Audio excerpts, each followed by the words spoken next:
about to start because, okay, and it is 2:30. Well, good afternoon, everyone, and welcome to the Compliance Documentation 101 workshop. I just want to let you guys know that we are being recorded, on YouTube, so the video is streaming live to YouTube, okay? And you'll see the cameras basically are facing this way towards the speakers. So, we would just want to let you guys know that you're going to be seen on YouTube. So, you guys can go back, look at yourselves and do all that good stuff. We have some people that are still coming in. We're expecting about 16 or so today. So we're going to have a good time. It's going to be information-packed, right? You guys saw the handouts at the table there. You guys made sure you signed in. You picked up an evaluation worksheet, okay? Those I'll be picking up at the end of the workshop. We also have the buying plan, okay, the compliance guide, and that little handout for DPS alerts. If you're not already signed up to receive DPS alerts, I strongly recommend that you guys take a handout and then sign up. That way, as I was saying earlier to this gentleman, you'll stay current, or you'll receive all the current news pertaining to our department, procurement services, okay? So with that being said, I'm going to go ahead and turn over the workshop to Bridget O'Shea, who's our compliance manager. Okay, so thank you.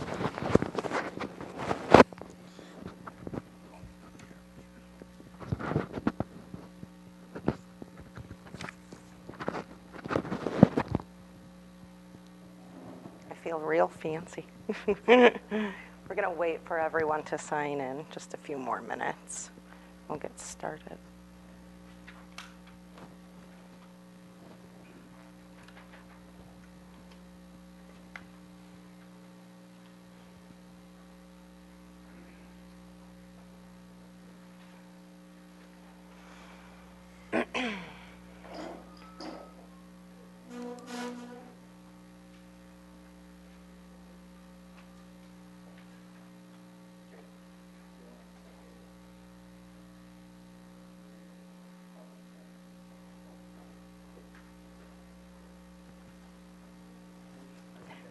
That's mine. Thank you.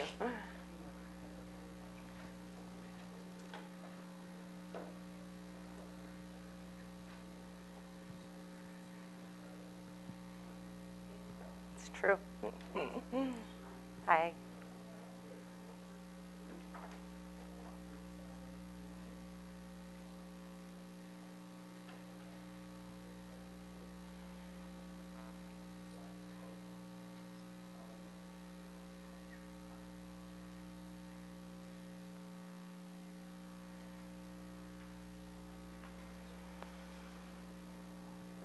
Did everyone silence their cell phones?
Yes. You got to take your stuff. And if you could shut that door. Yes.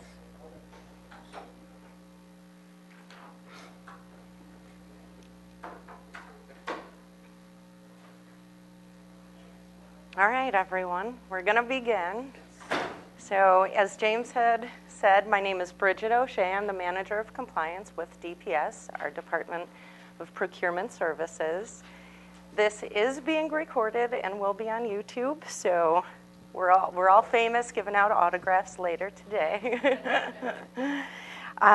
What we're going to do is talk about Compliance 101. To begin with is just to kind of explain to you what our department is. Department of Procurement Services is responsible for all of the goods and services to help operate, for the city to operate.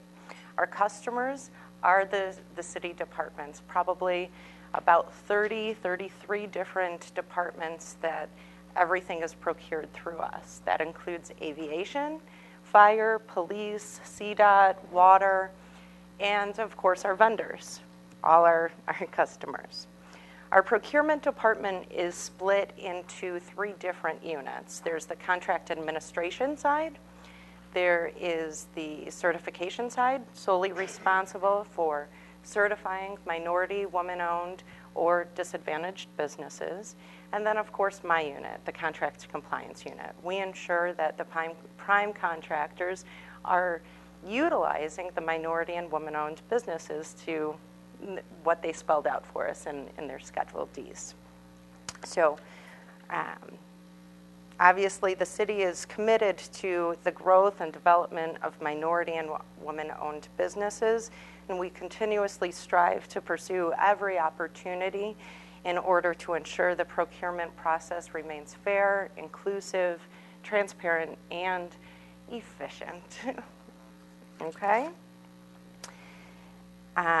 Before I go on any further, I'm sure there's going to be questions that come up. We're going to save those questions to the end, so please write them down and I'll make sure that we address those all. So moving on, compliance. It's a pivotal part of DPS. It includes a 3-step process, which we're going to discuss in further detail. The first is contract goal setting. So before a contract is awarded, we review the contract compliance portion of the bids and proposals. We're looking to see how a vendor plans on meeting their commitments or the requirements, goals within the contract before it's actually awarded. Once the contract is awarded, our unit, the compliance unit, monitors the compliance portion of the contract, and we manage the contract closeout. So we're going to go through those 3 steps today. So pre-award requirements. Contract goals are set on a project-by-project basis. No project is the same, no goals are the same. Contract administration will review the opportunities that exist for minority, woman-owned, or disadvantaged businesses to see where those opportunities are based on the scope of work that's detailed out in those specifications. Once we have that, contract goals are then inserted into that specification. The goals can range anywhere from 0% to 100%, which in essence is a target market solicitation. Then you have the proper compliance plan submittal. Now keep in mind, a bid or a proposal can be rejected as non-responsive if you fail to submit one or more of the following items. So a minority, woman-owned business or DBE compliance plan, which clearly demonstrates how the bidder or proposer plans to meet those contract goals. We need to see that. In turn, we need to see a documentation of your good faith efforts. So what steps have you done? Who have you reached out to in order to ensure you've looked through every avenue in order to meet or exceed those contract goals? The last thing would be a request for a reduction or a waiver of those contract-specific goals. Now, obviously, those aren't what we want to see, but we would need to see this as well as that good faith documentation if it's applicable. So talking about the schedules, there's many different schedules. The Schedule B is specific for minority and woman-owned or DBE affidavit for a joint venture. Schedule C's are for minority, woman-owned, or DBE letters of intent to perform as a subcontractor or a supplier or a second-tier sub. It's always important to include your certification letters that have the NAICS codes on them, in addition to a copy of the agreed proposal. So those are the items we would want to see attached to a Schedule C. A Schedule D is what outlines the compliance plan regarding your MW or DBE participation. Schedule H is specific for good faith efforts. And then, if absolutely needed, a waiver for a request for a reduction or complete waiver for the MBE/WBE goals. So now the contract is awarded. This is where the fun begins. It comes over to my department, my unit, and the contract monitoring begins. So our department has a shared responsibility with the city's user department for the monitoring of the participation of the certified minority, woman-owned, or disadvantaged businesses. Additionally, we're responsible for the EEO, Chicago residency, and local residency requirements that are set forth in that contract. So we're looking at everything. Understanding how we count the participation is important to understand. Only payments that are made to your MBE or WB or DBE firms that meet both the commercially useful function as well as their specific area of specialty count towards the contract goals. So if you're an MBE, WB, DBE firm that's self-performing, meaning you're using your own work, your own equipment, your own people, then we will count 100% of the value towards the contract goals. If your MBE, WB is a manufacturer, we will count 100% of the expenditure for that. What's important to keep in mind is the last part, which is if the MBE or WBE is a distributor or a supplier, we only count 60%. And this is, I see this come across my desk where people are under the belief that it's 100% and that they've met their goal. So I really want to focus on that 60% to keep that in mind.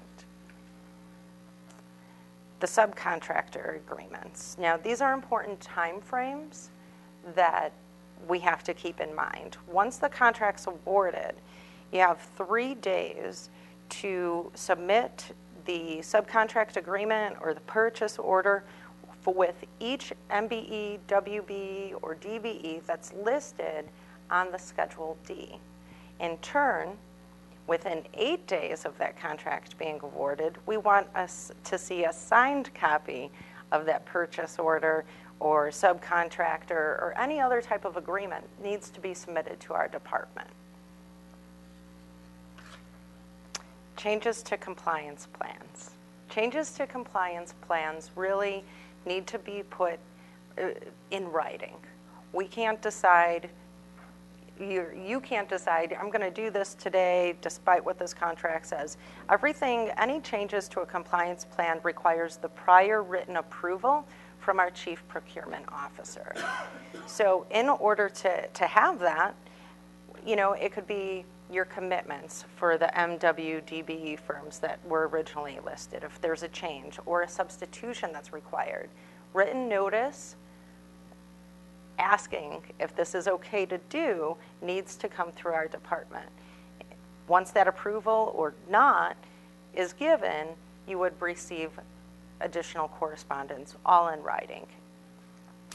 Unauthorized changes or substitutions, including performing the work on your own in place of that DBE, MW performing, is not acceptable. It's a violation of the special conditions and essentially is a breach of contract with the city. So it can result in the termination of that contract. Reporting. So During the term of the contract, the contractor must submit partial and final waivers of lien for all of its subs. The prime and the subcontractors are responsible for reporting payments into the city's certification and compliance system, better known as C2. Additionally, the prime and the subcontractor is required to submit their certified payroll documentation into our payroll processing system, also known as LCP Tracker, okay? So there's two different systems that we look to for your reporting. So C2 is an online system that tracks the payments that are made to prime contractors, as well as tracking the payments that are made to your MWDBE firms. The MWDBE firm has to verify and confirm those payments are true and accurate based on the information provided. So it's a way of checks and balances. Site visits. Site visits. James Butler used to be our field analyst who would conduct site visits. Site visits are announced and unannounced. Our field analysts basically go out to various construction sites or locations. They meet with your resident engineers or project managers, and they're really monitoring the work of the subcontractors and what's going on at those job sites. We expect that our contractors and their employees are cooperating with our field analysts on this. Essentially, we want to make sure everyone's being utilized the way they said they were. Getting back to reporting, LCP Tracker. LCP Tracker is where the certified payrolls are reported by the contractor and the subcontractors. This is the system that allows us to manage the labor compliance, the Davis-Bacon, prevailing wage processes. Every project or contract is set up in the system based off of the prevailing wages specific to that contract, as well as the classifications. You as a contractor go into the system and upload or enter, depending on what system you have, the rates and classifications of your employees. The system is designed to flag any issues, if there are any, with the wage rates or the classifications used before you actually certify it. So prevent any errors. We in turn will notify and see those errors and work with you in remedying that. Contract closeout. We are breezing through this. Contract closeout is the final part, obviously, of the contract. So in the event of non-compliance and without limitation, the following items that are listed constitute a material breach of the contract and in essence can entitle the city to declare a default, terminate their contract, or exercise those remedies within the contract at law or in equity. So what are those items?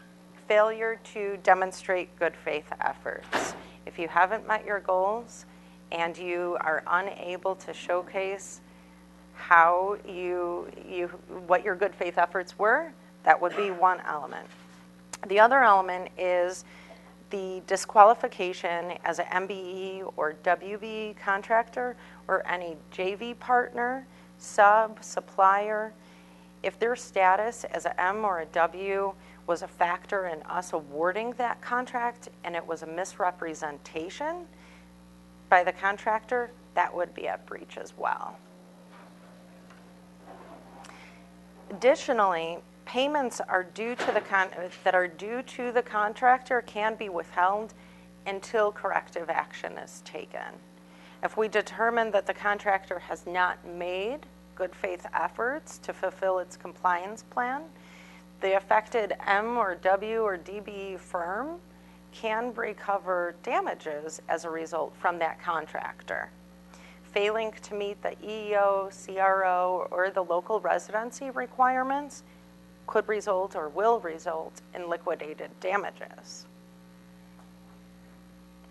That's the presentation. So now I would like to open it up to questions. Anyone? I know you do. Is there a way that one can access a Schedule B from a potential person or potential? All of our contracts are available online to be seen. That would show the Schedule Cs and Ds as part of that contract. Later, I could provide you with that website. See the entire contract, see modifications, agreements, Schedule Cs, all the attachments, approved to their contract. We upload everything on the web. So she don't definitely give you that link, or you can go on the web. You can also review payments that the city has made to certain prime contractors, okay? When those payments were made, so that if you have an issue as a subcontractor partner with that particular firm, you want to see if they've been getting paid, that's the way you do it. Okay? Because I receive a lot of calls from subcontractors saying, my prime contractor's not paying me, or payments are coming in very slow. So the first thing I do is make certain that the city is paying the prime contractor, and then, I take the necessary steps or do my due diligence to make certain that the prime contractor is actually paying his or her subcontractors. So it's a great site. And that's where the reporting with our C2 system really comes into play, because you could see all of that. So if you're a sub and your prime is reporting, oh, we've paid you this, and you say, no, I only received half of that, that dispute is all documented there, where we are working with both of you in order to resolve the issue and get to the bottom of it. And you kind of act as a mediator to resolve Yes. that issue? Yes. So what we do, if there's a discrepancy, say the city pays the prime contractor $100, and then the prime contractor goes on to C2, and they pay you as a subcontractor $50, okay? And you go on and you confirm that, no, I should have been paid $75 versus the $50. Okay, then that creates a discrepancy. So what the C2 system does, it sends an email to the prime contractor saying, hey, there's been a discrepancy. So the prime contractor will go into the contract on C2, or the project in C2, and resolve the discrepancy. So if the prime contractor goes in and says, oh, okay, we made a mistake. We should have paid the subcontractor $75.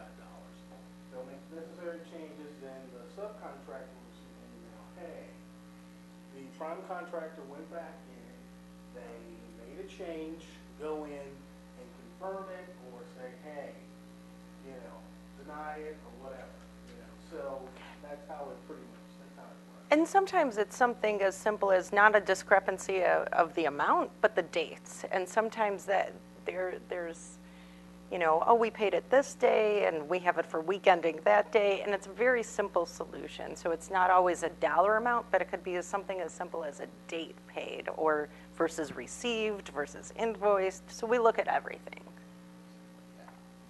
But all towards the end, Richard talked about contract closeouts, right?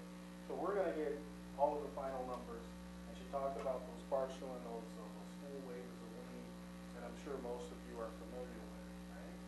So we utilize that information to reconcile the payments that have been made to both prime and to his or her subcontractor partners. Any other questions? My question is, I hear about the prime and the sub, but where's the connection? I haven't heard yet how we connect with the prime contractor. How do we even get the contract? How do we even bid on this? How do we even go, what process would it? I know all the solutions, but where's the start? Right. So you, as a sub, seeking to work with a prime on a contract with the city, right? So these events would be one avenue as far as working in networking events. We have several different seminars, workshops throughout the year. looking at the bid opportunities as well and understanding where you fit into it, right? And how your area of specialty within your business or firm rather could assist, and reaching out to different agencies to let yourself be known. Is there anything else you would want to add to that? No, that's pretty much it in a nutshell. It's all about networking, right? As you said, to workshops, attending events that we host throughout the year, going to the various assist agencies to actually get yourself, your business out there, okay? But like she was saying, it's all about that area of specialty that Bridget noted should be listed on your certification form. So, of course, when a prime contractor is bidding on a contract, okay, and they're looking for subcontract partners, they're going to be looking based on areas of specialty, okay? So if your firm comes up that you are, certified to install rebar, okay? So they'll reach out to you if they haven't reached out to or determine that they're going to use another subcontractor. So the prime contractor reaches out to you and says, hey, we want you to partner with us. They'll ask you to fill out that Schedule C that Bridget talked about. They'll submit your current certification, all right, and probably some other documentation. And that's C2. If you guys are not familiar with it, you're going to just fill that out. And you're going to list, the services or materials that you're going to be providing.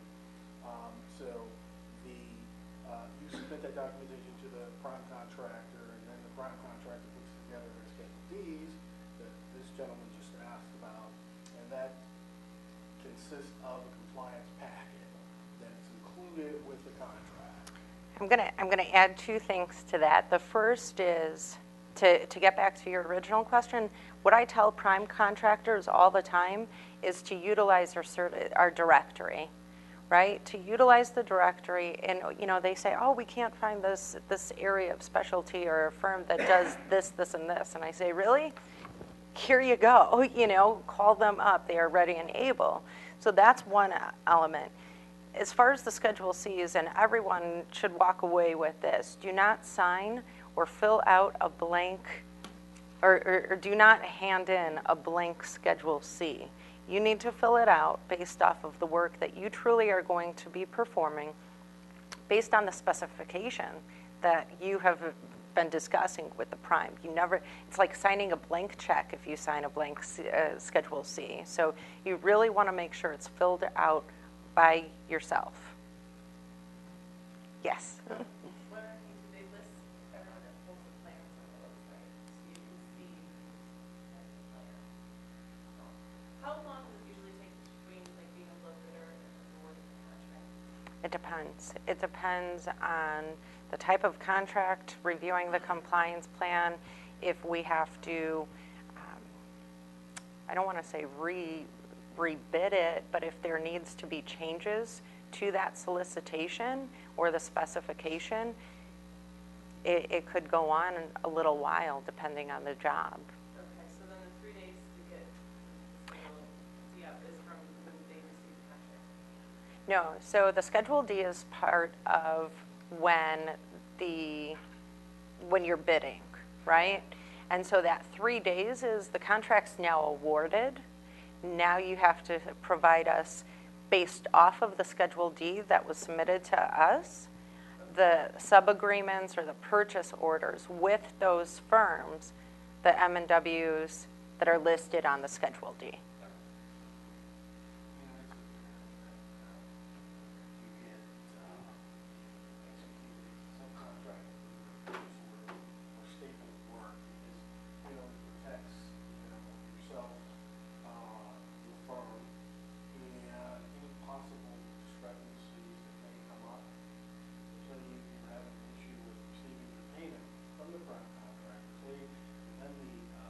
Subcontract agreement or statement of work, so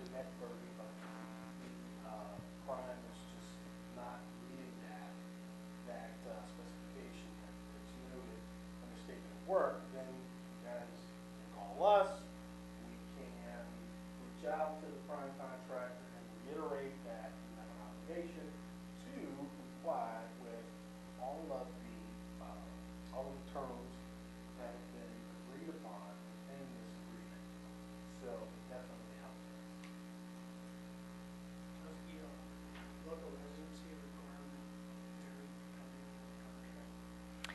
For the local residency, it's always going to be 50%. No, I'm sorry, that's the Chicago residency. I'm sorry. It's always going to be 7.5.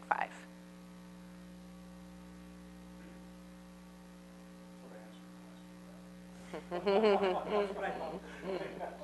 I got it. Oh, absolutely. Any other questions? So on your PowerPoint, you have a list of the percentages for goods. Like at one point it said manufacturers, I think it said 100% for WB. Where is that? Is that on the contract? Or where do we find, where do you locate that? So that is how we assess the compliance, right? So if you are a minority or woman-owned or DB firm that is a manufacturer that's manufacturing to that specific project or contract, we would count 100% of that So say your firm manufactures. As a sub, as a sub. not as a prime? Well, Go the other way as a well, prime? I mean, if you're self-performing, If you're self-performing, you know, as a prime certified, you self-perform contract, because, you know, fine, you would like to participate, given an area of specialty. So say you're manufacture steel, you provide that manufactured steel to the prime, or to one of the subcontractors. Stated, which is on PowerPoint, you will receive 100%. The prime will receive 100% credit. towards that goal. It does. It's only, Why are we so high compared to everything else? what, We pretty much follow, the city pretty much follows the federal regulations when it comes to counting credit. yeah. For manufacturers, suppliers, and other firms. Questions? So we're not talking about manufacturing products, but we're talking about services, performing services, real community service. And we're looking for a prime that's going to partner with us, that we can enhance the services. But we have these big social service agencies that the city deal with. The city farms out to, say, Catholic Charities. And Catholic Charities is not going to look at somebody small like the community, but they have enough LDE and enough already in there. So they're awesome. So why would they want to even look at somebody like a small community center? So let me make sure I understand the question correctly. Using the example Catholic Charities, they have a set of subcontractors, minority woman-owned businesses that they typically use. And you're saying, how do you get in that, right? So reaching out to them, explaining what you can do. And, I had an interesting conversation today. Some of these firms, minority and women-owned businesses, what we want to see is they graduate out of it, right? They grow big enough where they're no longer in it and they cannot be counted towards those goals. So there's another opportunity, but it really comes down to reaching out to the specific vendors that you think you would be best to partner with, or attending our events, of course. But, that comes down to your marketing and networking. Using that same example, and then we're only talking city. Mm-hmm. Yep. Thanks. Okay, that was an easy one. Anyone else? A lot of information. I'm sure you guys have some other questions eager to come out. Oh, I'm sorry. What was the website you never mentioned to be able to find the SubPrime URL? To the directory? Yes. What is? Citychicago.org. Yeah. Go to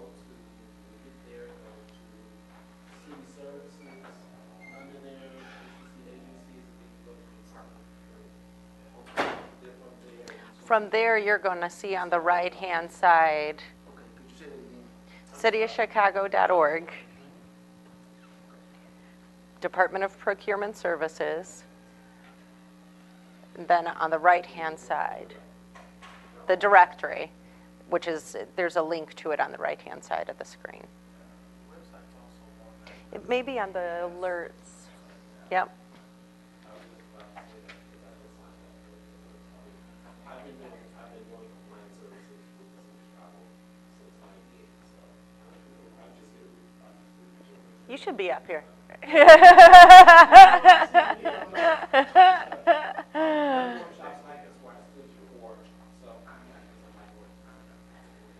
Yeah. To help them best understand how to get in the process of being recognized.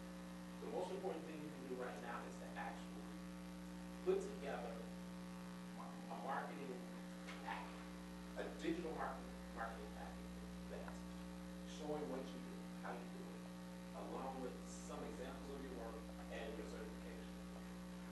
Get it to the procurement officer of that contractor, which they have websites where you can send that information to. And then from there, you let them know you're a minority contractor in the city of Chicago. You understand that you bid on this particular project and we're interested in partnering with you on that project. Right. And from there, then you can make that communication. So I would absolutely say, take this information. Be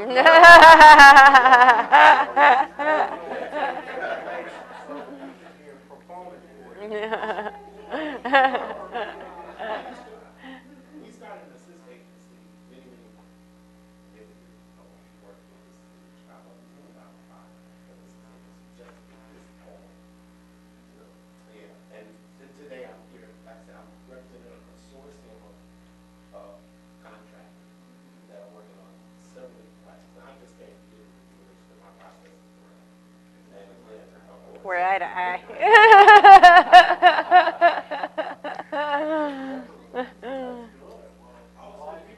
I'm sorry. Go ahead. Reach out to those assist agencies that are local. What community are you in? We're in, Grand Crossing. Okay, so you, Woodline, Grand Crossing. I got you. You need to reach out to go to the assist agency. You go to the website for the city of Chicago, look up the assist agency and see which assist agencies are in your region. And start reaching out and find a person within that assist agency to assist you on putting together that. Okay, and then go and plug them, make sure that they work. Because if they're not assisting you, then they're not assisting the city to make sure that you get work. That's true. And then you call us and let us know if you're not getting the proper assistance that we require. Yeah. Well, we help them. But this, I mean, this is truly the benefit of these workshops. This is it. This is great. You brought up a great question, and then we have a solution for you. So this is definitely good. So I'm sure you guys are gonna go back and say, hey, we attended this wonderful workshop. We're gonna attend more workshops, because as you know, we host about 15 or so workshops. And we were just here a couple weeks ago. You were, absolutely. Yeah. So he's back. Okay, well, suggest whatever. Any more questions, guys? I know this gentleman had a question for us prior to the seminar starting, which is a very good one. So we answered that very part of the presentation.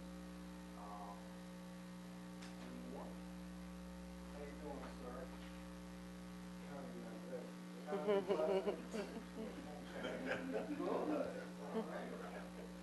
Wonderful.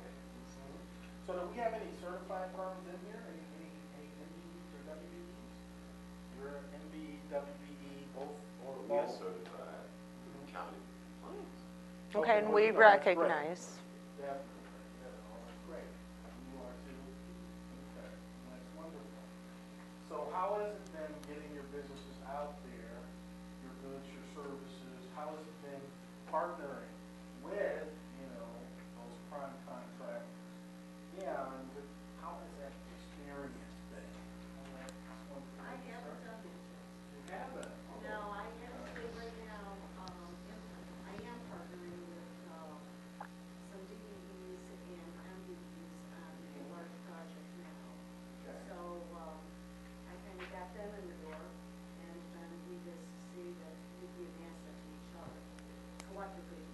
Okay, and, so I'm in the process of doing that right now. Correct. Well, the reason why I asked that question is because we definitely want to know who's certified and who's not. And that way, the firms who are not certified and are interested in becoming certified can definitely talk to firms who are certified. As this gentleman just found a wonderful solution with a gentleman here, you know, you guys find definitely solutions to your questions. And just to note, I met these guys at a function like this, and we actually became friends. So it's taken probably about a year for us to really get that together, and that's, it was from a function like this. Wonderful. Oh, okay, that's great. Does anyone else want to share an experience that they've had with partnering with prime contractors on contracts? What's up there?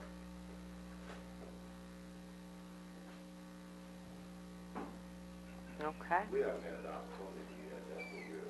Oh, okay. We You're in the same boat. just became certified. Okay. Well, congratulations. So, the process, the county is real. Getting your name out there. It was a process, it took about 2.5 years to actually complete the process with the county because Schedule A, you know, I had to get some things, and I had to have, I was vetted by the city, and the city, I had to get licensed from the city, that's part of it.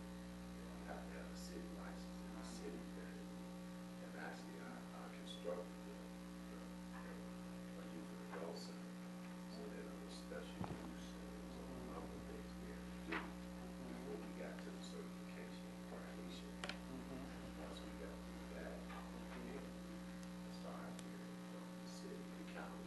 Also, we registered with the Business Enterprise Program, the state program. Right, so there was a number of things that we are trying to get more exposure. Right, right. So is your firm a non-for-profit organization? No. No, oh, for-profit, oh, okay. Actually, we was a church, pastor. Oh, okay. Separated the church, non-profit, was 501c3. Your 501c3, There's a absolutely. lot of competition. It's very important with the LLC. Absolutely.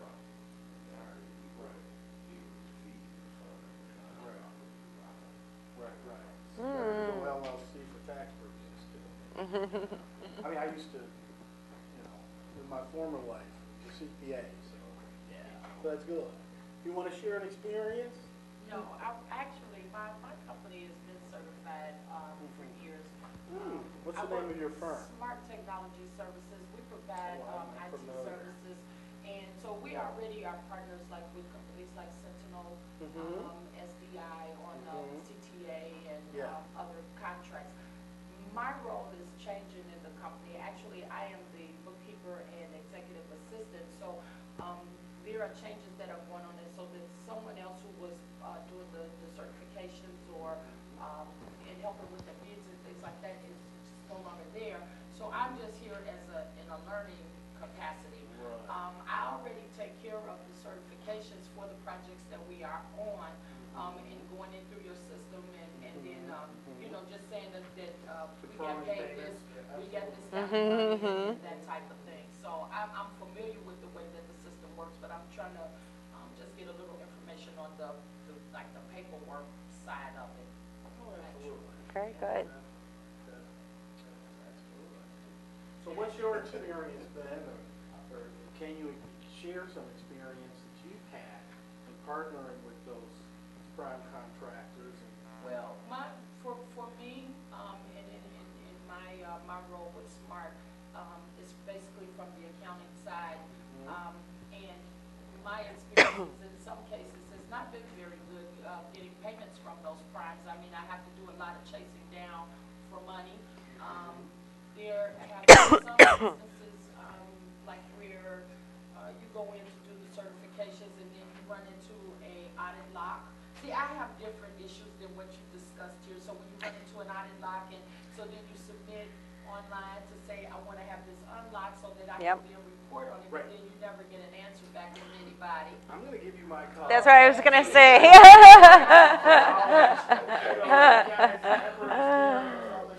nice. Call me directly, and it'll take me 2-3 seconds to unlock, that particular audit. Yeah. But I do get a lot of calls. People tell me all the time, oh, this audit is locked. And for those of you who are not familiar, C2, when we set C2 up, say you partner with a prime contractor, okay, contract's awarded, we put that contract in our C2 system, we set it up, okay, payment goes out to the prime contractor, first payment, okay, then an email will go out to that prime contractor that's starting the audit process. That email will tell that prime contractor, hey, City May gave you a payment, or made a payment to your firm, go into the C2 system, and if you paid your subcontractors, report those payments. Prime contractor go into C2, he or she will report the payments that they've made to their subcontractor partners, okay? And then you guys will receive an email saying to go in and confirm that payment, or deny it, or report a discrepancy, or something like that. So, it's very important, okay, for you to know the system, okay, and if you have any problems, definitely, at my card, guys, just call me. Yeah, I would say both C2 system as well as LCP Tracker for the payroll reporting are both user-friendly. However, those items that you're faced with do happen time to time. You could accidentally click, this is the final, and we are done reporting, right? You could. Yeah, you could, and that could cause a problem. But People do it. Ours have been open-ended, so automatically for me, it's going to always say no. Right. This is not the final payment. Right. So, but Someone could definitely click on the wrong button, and all it is what it should be is a quick phone call or email to the compliance officer who's managing that. I just recently found out for two of the audits that I've been trying to get unlocked for months now, that apparently when I go in to click to send them the notification through your system that this person is no longer with them. Yeah, you're going to get that. So, okay. But you never get a response back to say who the substitute or new. Right that now. this person is no longer with, and I'll give you mine. Thank you very much.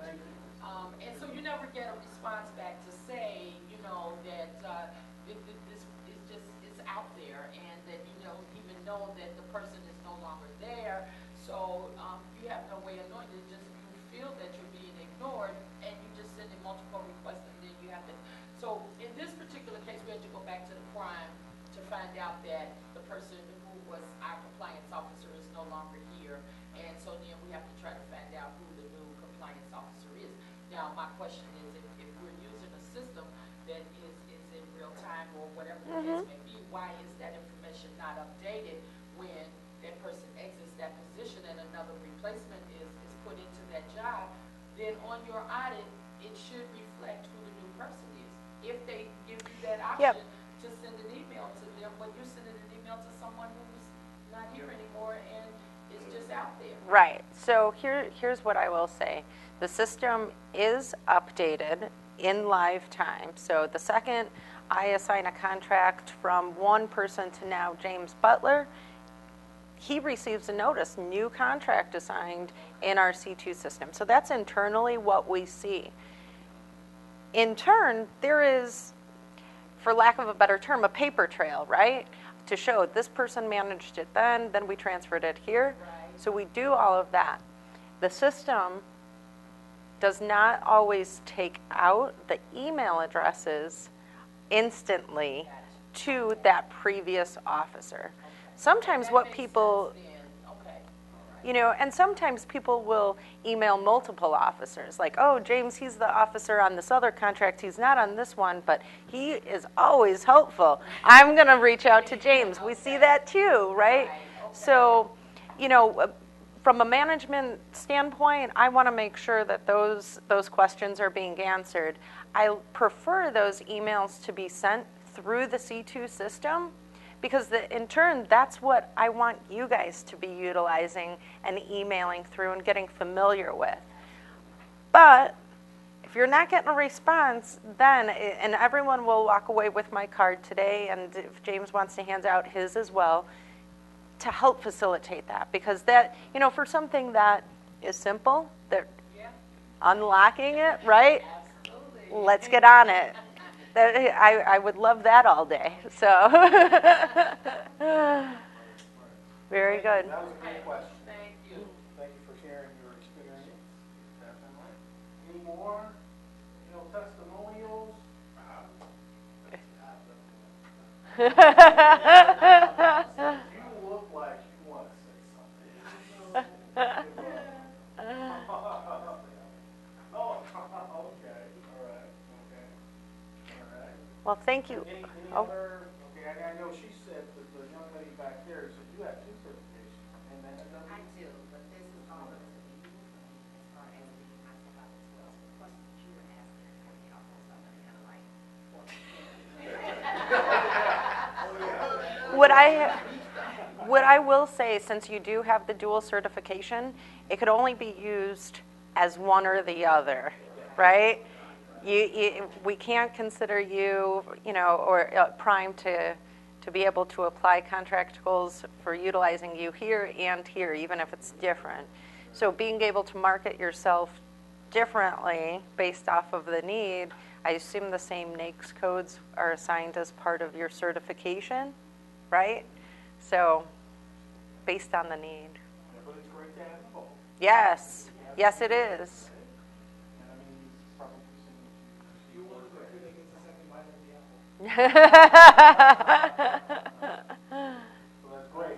Sources of city bid solicitations contained in the package material that you The bid opportunity lists are updated weekly, so they're available here if you were to come down to weekly.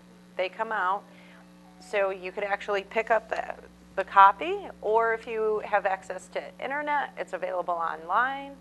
If you sign up for the DPS alerts, that's one way of locating them as well. So I think you have, that's the bid opportunity list.